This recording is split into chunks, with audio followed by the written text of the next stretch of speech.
Last Motzei Shabbat, returning from synagogue, I was playing the catchy song from Yaakov Shweki called Bederech Hamelech. It's a really good one. Have a listen. And then I asked my sons if they knew where the source of these words were from. Bederech Hamelech Nelech. On the way, on the path of the king, we shall go. I explained to them that it came from this week's Parasha in two separate places.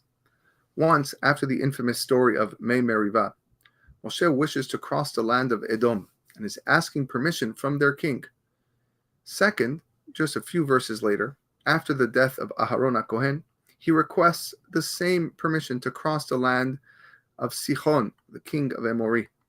In both situations, his request was to only take the king's highway, Bederech Hamelech Nelech. His people will not veer to the adjacent lands or take things that won't belong to them. And if they would require food or drink, they will pay for it, like any passerby. But other than that, they will stay traveling on the main interstate.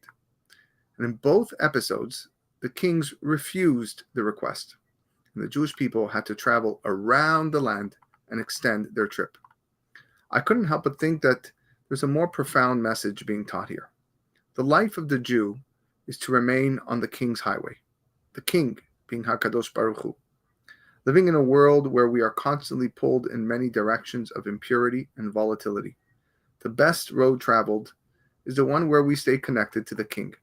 Sidetracking to the left or right comes with risks.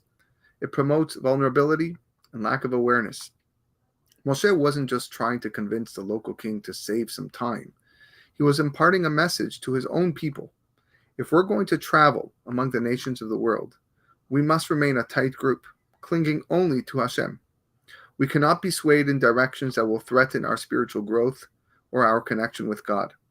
Taking side roads is uncomfortable, it's bumpy, and it's inconvenient.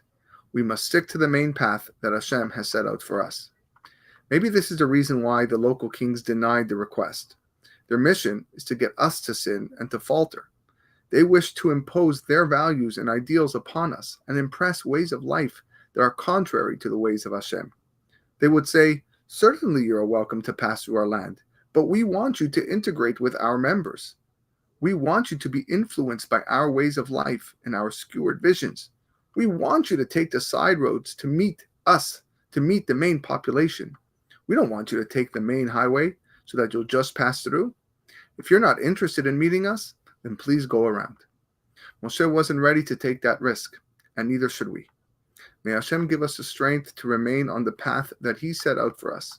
The highway is not just the fastest route to our destination, but it's the safest and most desirable.